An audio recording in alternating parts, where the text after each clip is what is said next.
রাইসা, মা রাইসা, কোথায় তুই? আমাকে একটু তরকারি কেটে দে তো। এ কি রে, তোর চোখে পানি কেন? সেতু কি তোকে কিছু বলেছে?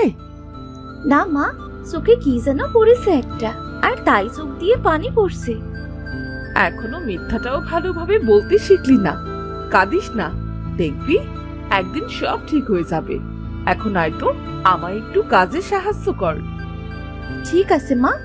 রাইসা মালতীকে রান্নার কাজে সাহায্য করে। এমন সময় সেখানে সেতু আসে। মা, কি রান্না করছো আজ? একটু তাড়াতাড়ি রান্না করো, খুব খিদে পেয়েছে আমার। আজকে ডাউল রান্না হচ্ছে। আমি কি তোকে জিজ্ঞেস করেছি? পেতনি কোথাকার, তোকে দেখলেই আমার বমি পায়। তোর থেকে পেতনিদের গায়ের রং অনেক ফর্সা। সেতু, কি বলছিস কি তুই? ও তোর বড় দিদি হয়, ওকে সম্মান দিয়ে কথা বল। তোমার কালো কুচিত মেয়েকে সম্মান করবে কে শুনি? দেখতে যেমন কালো তেমনি তার চেহারা। সেতু, তোকে যেন রাইসার সম্পর্কে কিচ্ছু বলতে না শুনি। এই নে কলস, নে নদী থেকে পানি নিয়ে আয়। তুমি আমায় মারলে মা, বাবা আসলে আমি সব বলবো। তোর বাবা আসলে যা ইচ্ছে বলিস। যা, এখন পানি নিয়ে আয় গে। তুমি সেতুকে মারলে কেন মা? বোন, তুই ঘরে যা, আমি মাকে পানি এনে দিচ্ছি। তোকে এত ভালো সাজতে হবে না, আমি নিজের কাজ নিজে করতে পারি। শর্ত, সর আমার চোখের সামনে থেকে। এই বলে সেতু কলসি নিয়ে নদীতে পানি আনতে যায়। পানি নিয়ে এসে দেখে তার বাবা বাড়িতে এসেছে। সে কাঁদতে কাঁদতে তার বাবাকে সব কথা বলে। কাঁদিস না মা, আমি তোর মায়ের সাথে কথা বলছি, দাঁড়া। গিন্নি, গিন্নি, কোথায় গেলে? কি হয়েছে, এমন ভাবে ডাকছো কেন? তুমি আমার সোনা মাকে বকেছ কেন? তোমার মেয়ে রাইসাকে অনেক বাজে কথা বলেছে। মেয়েটার গায়ের রং না হয় একটু চাপা, তার শুনলে তাকে সবসময় অপমান করবে। কালি, পেতনি, কুৎসিত, আরো কত কিছু বলে। ও তো মন্দ কিছু বলেনি। তোমার মেয়ে কালো, তাই ওকে এসব বলেছ? জানি না আমি আগের জন্মে কি এমন পাপ করেছিলাম, তাই বিধাতা আমাকে এমন একটা কালো মেয়ে দিয়েছে। কি বলছো কি তুমি এসব? মিথ্যা কিছু তো বলেনি। রাইসা যখন বড় হচ্ছে, ওর গায়ের রং তত বেশি কালো হয়ে যাচ্ছে। কে বিয়ে করবে তোমার কালো মেয়েকে? তোমার অলক্ষণে মেয়ের জন্য আবার শোলা বাটাকেও কষ্ট পেতে হবে। তুমি কেমন বাবা বলো তো? সেই ছোট থেকেই দেখছি দুই মেয়েকে দুই চোখে দেখো, দুটাই তো তোমার সন্তান। মা আমার, তুই এখানে দাঁড়িয়ে কাঁদছিস কেন? জানি না মা, বিধাতার কাছে আমি কি অন্যায় করেছি। আজ আমার গায়ের রং কালো বলে তার জন্য বাবাও আমায় ভালোবাসে না। দেখো না মা, বাবা বোনকে কত ভালোবাসে। পাগলি মেয়ে, আমি তো তোকে অনেক ভালোবাসি রে মা। দেখবি একদিন তোর বাবা আর বোনও তোকে খুব ভালোবাসবে। তাই যেন হয় মা, তাই যেন হয়। সবাই খেতে এসো, অনেক রাত হয়ে গিয়েছে। তুমি খাবার বারো, আমি সেতুকে নিয়ে আসছি। দিরাজ সেতুকে নিয়ে খেতে বসবে। পাশে রাইসাও বসে। রাইসাকে মাছের মাথাটা দেয়। এ কি গিন্নি, তুমি মাছের মাথাটা রাইসাকে কেন দিলে? সেতুকে না দিয়ে? সেতু মাছের মাথা খেতে কত ভালোবাসে, তাই তো বড় মাছ কিনেছি। সেতু তো প্রায়ই মাছের মাথা খায়, তাই ভাবলাম আজ মাছের মাথাটা ওই খাক। এই চেহারায় আবার মাছের মাথা খেতে হবে, তাই না? লোভ হচ্ছে। আমি মাছের মাথা খাবো না মা। বোন, তুই মাছের মাথাটা খা, আমি না হয় অন্য কোনো দিন খাবো। পরদিন সকালে মালতী উঠোন ঝাড়ু দেয়, রাইসা থালা বাসন পরিষ্কার করে। সেতু, আয় সেতু। কি হয়েছে মা, ডাকছো কেন? বাড়িতে জ্বালানি ফুরিয়ে গিয়েছে। তুই আর রাইসা জঙ্গল থেকে কিছু জ্বালানি আনতো, না হলে আজ রান্না করাও হবে না। তুমি সারা দিন শুধু কাজ করাও মা, দিদিকে একা যেতে বলো না। জঙ্গলে তোর দিদি একা যাবে কেমন করে? তোকে কোনো কাজ করতে হবে না বোন, তুই শুধু আমার সাথে যাবি। আমার অনেক ইচ্ছে জঙ্গলটা ঘুরে দেখায়, এই সুযোগে জঙ্গলটা একটু ঘুরেও দেখা যাবে। কি ভাবছিস বোন? কিছু না, চল ঠিক আছে, আমি যাবো তোর সাথে। রাইসা তার মায়ের কাছ থেকে বিদায় নিয়ে সেতুকে নিয়ে জঙ্গলের উদ্দেশ্যে রওনা দেয়। রাইসা আর সেতু হাঁটতে হাঁটতে জঙ্গলের অনেক গভীরে চলে আসে। বোন, আর যেতে হবে না, আমরা জঙ্গলের অনেক গভীরে চলে এসেছি। শোন দিদি, আমি জঙ্গলটা দেখতে এসেছি, না হলে তোর সাথে আসার কোনো ইচ্ছেই ছিল না আমার। শুনেছি জঙ্গলে নাকি অনেক সুস্বাদু ফল আছে, আমায় কিছু ফল খাওয়াতো। তুই সেটা আগে বলবি তো? চল চল আমার সাথে, কোথায় ফল পাওয়া যায় দেখি তো। তারা আবার হাঁটতে শুরু করে। কিছু দূর যেতেই তারা জাম্বুরা ও কিছু মালটা ও সফেদা গাছ দেখতে পায়। বোন, ওই দেখ, মালটা, জাম্বুরা ও সফেদা গাছ। তুই দাঁড়া, আমি গাছে উঠে তোর জন্য কিছু ফল পেড়ে আনছি। গাছগুলো তো অনেক উঁচু, তুই পারবি কি করে গাছগুলো থেকে ফল পাড়তে? কেন পারবো না, অবশ্যই পারবো। রাইসা অনেক কষ্টে 3 গাছের ফল পেড়ে সেতুকে দেয়।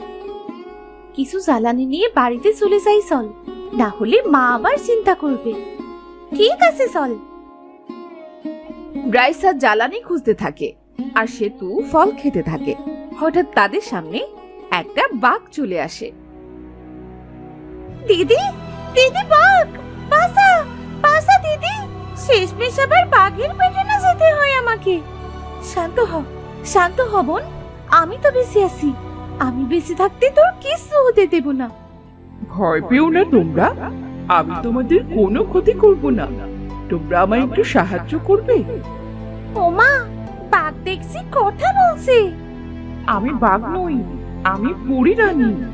এক জাদুকর তার স্বার্থ সিদ্ধির জন্য আমায় বাঘ বানিয়ে রেখেছে। আমি সেই জাদুকরের হাত থেকে অনেক কষ্টে পালিয়ে এসেছি। সে কি, তুমি পরী রানী? হ্যাঁ, আমি পরী রানী, কিন্তু এখন আমার কোনো শক্তি কাজ করছে না। জাদুকরের জাদুর কাছে আমার শক্তির ক্ষমতা নষ্ট হয়ে গিয়েছে। তুমি কেঁদো না পরী রানী, তুমি আমাদের বলো কি করলে তোমার শক্তি ফিরে পাবে। তোমার শক্তি ফিরে পেতে আমরা তোমায় সাহায্য করব। তুমি সত্যি বলছো রাইসা? তুমি খুব ভালো, কিন্তু তোমরা কি পারবে আমার শক্তি ফিরিয়ে দিতে? তুমি কোনো চিন্তা করো না পরী রানী, আমরা ঠিক পারবো তোমায় সাহায্য করতে। আমার মাথায় যে চিহ্নটা দেখছো, এই চিহ্নটা যদি তোমরা রক্ত দিয়ে ভিজিয়ে দিতে পারো, তবেই আমার পরিরূপ ও শক্তি ফিরে পাবো আমি। শোন দিদি, তুই এমনিতেও দেখতে পেতনির মতো কালো, আর কেউ কোনোদিন তোকে বিয়েও করবে না।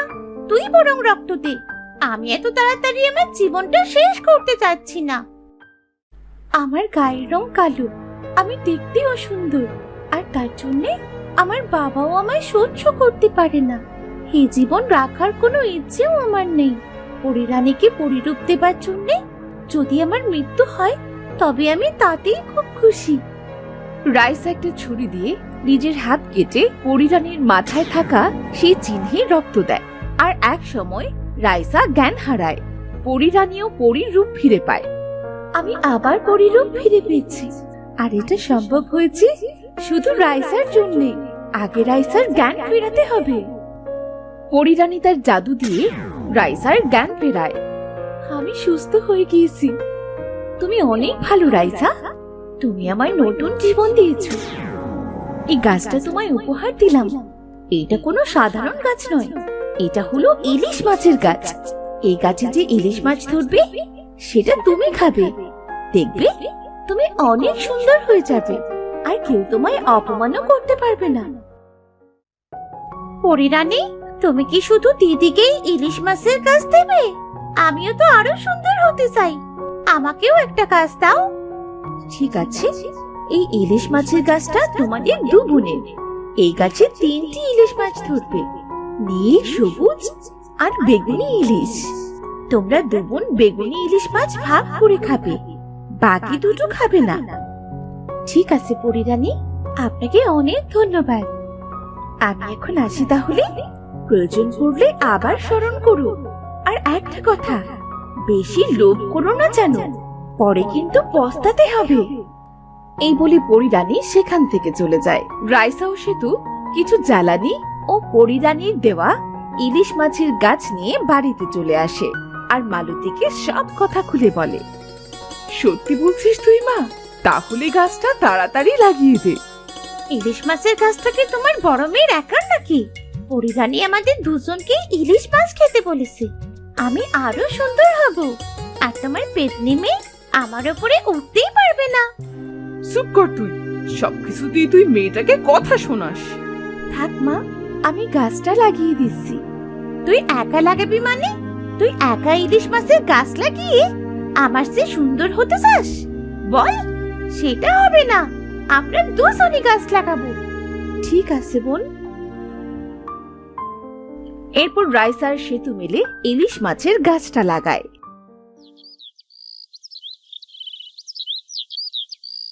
পরদিন সকাল হতেই রাইসা অবাক হয়ে যায়। বোন, বোন, কোথায় রে তুই? এই দেখ কি কি হয়েছে রে? সকাল সকাল ষাঁড়ের মতো চেঁচাচ্ছিস কেন? দেখ বোন, ইলিশ মাছের গাছে কত বড় বড় ইলিশ মাছ ধরেছে। ও মা, তাই তো রে! আমি তো এক্ষুনি মাছটা খাবো। আমি আরো সুন্দর হয়ে যাব। কি যে আনন্দ লাগছে আমার। পরিরানী তো বেগুনি ইলিশ মাছটা খেতে বলেছিল। তুই সত্যস্বর, ইলিশ মাছ আমি উঠাবো আর আমি পোড়াবো। তুই যা ইচ্ছে কর। সেতু ইলিশ মাছের গাছ থেকে বেগুনি ইলিশ মাছ তুলে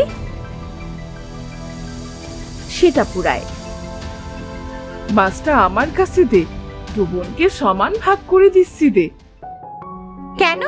তোমার কালো পেতনি মেয়েকে বুঝি আমি কম দিচ্ছি?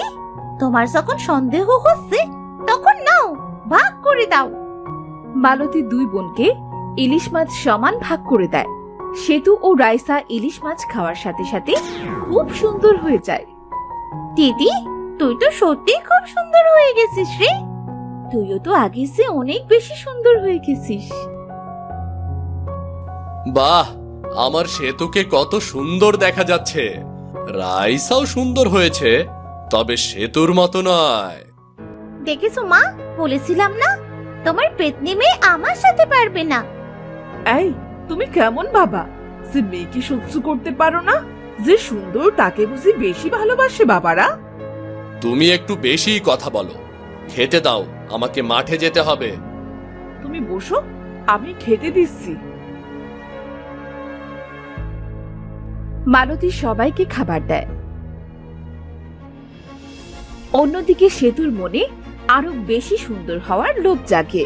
সে ইলিশ মাছের গাছের কাছে গিয়ে বলে, বেগুনি ইলিশ মাছের অর্ধেক খেয়ে যদি এত সুন্দর হয়, তাহলে বাকি দুটো ইলিশ মাছ খেলে আমি না জানি কত বেশি সুন্দর হয়ে যাব। এই মাছ দিদি খাওয়ার আগে আমি একাই খেয়ে নিই। আগে লাল ইলিশটা খাই। এই বলে সেতু লাল ইলিশ মাছটা তোলে। সেটা পুড়িয়ে খাওয়ার সাথে সাথে সেতু চিৎকার করে ওঠে। সেতুর চিৎকার শুনে মালতী, রাইসা ও দিরাজ সেখানে আসে। এ কি? কে তুমি? আমি সেতু বাবা, তোমার আদরের মেয়ে। তুই এমন কালো কুৎসিত কেমন করে হলি? ইলিশ মাছের গাছ থেকে লাল ইলিশ মাছ তুলে খেয়েছি, আর তারপরই আমার এই অবস্থা হয়েছে। এটা তুই কি করলি বোন? আমাদের তো পরিরানী বলেই দিয়েছিল শুধু বেগুনি ইলিশ মাছটা ভাগ করে খেতে। আমি আরো বেশি সুন্দর হওয়ার জন্য পরিরানীর কথা অমান্য করেছি। এখন আমার কি হবে? বেশি অহংকার ভালো নয়। তুই অহংকার করে আরো বেশি সুন্দর হতে চেয়েছিলি, এখন নিজের কি হাল করেছিস দেখেছিস? মা, এখন বুঝি তোমরা আমায় আগের মতো আর ভালোবাসবে না? বাবা আমাকে বড় মাছের মাথা দেবে না। দিদি তো এখন অনেক বেশি সুন্দর। বাবা দিদিকে বেশি ভালোবাসবে। বলো বাবা। এমন কথা বলিস না রে মা। আমি তোকে আগের মতোই ভালোবাসবো। দেখবি তুই ঠিক আগের মতো হয়ে গিয়েছিস। দিদি, আমি তোকে না বুঝে অনেক অপমান করেছি। তুই আমায় মাফ করে দিস দিদি। আজকে আমি বুঝতে পেরেছি তোকে অপমান করে আমি অনেক ভুল করেছি। কাঁদিস না বোন, আমি পরিরানীকে স্মরণ করছি। তাকে বললে সে নিশ্চয়ই তোকে ভালো করে দেবে। সত্যি বলছিস? সত্যি বলছিস তুই দিদি? আমি ভালো হয়ে যাব? পরিরানী, বিপদে পড়ে আমি তোমায় স্মরণ করছি। দেখা দাও, একবার দেখা দাও। কি হয়েছে আমার স্মরণ করলে যে? বিপদে পড়ে তোমায় স্মরণ করেছি।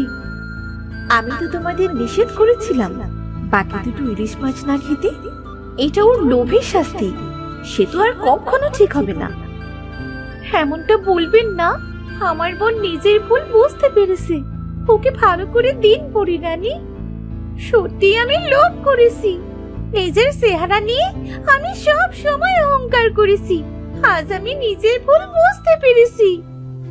আমার মেয়েকে ঠিক করে দিন পরিরানী। শুনেছি আপনিও নাকি রাইসাকে কম ভালোবাসতেন, সে অসুন্দর হওয়াতে। আমি ভুল করেছি। ভালোবাসা কখনো রূপ সৌন্দর্য দিয়ে হয় না, সেটা আমি বুঝতে পেরেছি। আমি আমার দুই মেয়েকে সমান ভালোবাসবো। পরিরানী জাদু করে সেতুকে ঠিক করে দিল। শোনো, আমি আমার শক্তি দিয়ে সবকিছু দেখেছিলাম, তাই তোমাকে ভালো করার জন্য তোমার চেহারা অসুন্দর করে দিয়েছি, যাতে করে তোমাদের মন মানসিকতা ঠিক হয়ে যায়। তোমাকে অনেক অনেক ধন্যবাদ পরিরানী। পরিরানী, তুমি আমার চোখ খুলে দিয়েছো। আসলেই আমি অহংকারী ছিলাম। তোমরা যখন নিজেদের ভুল বুঝতে পেরেছো, তখন এই ইলিশ মাছের গাছ তোমাদের দুই বোনের এখানে কাল থেকে সাধারণ ইলিশ মাছ ধরবে, যেটা তোমরা দু বোন বিক্রি করে নিজেদের সংসার চালাবে, আর তোমাদের সকল কষ্ট দূর হয়ে যাবে। সত্যি বলছো পরিরানী? বাবাকে আর পরের খেতে কষ্ট করে কাজ করতে হবে না। আজ আমি আসি, কখনো প্রয়োজন পড়লে ডাকবে। পরিরানী সেখান থেকে চলে যায়। পরদিন ইলিশ মাছের গাছ আরো অনেক বড় হয়ে যায়, আর তাতে অনেক ইলিশ মাছও ধরে। রাইসা ও সেতু তো অনেক খুশি হয়। আস্তে আস্তে তারা অনেক ধনী হয়ে যায়।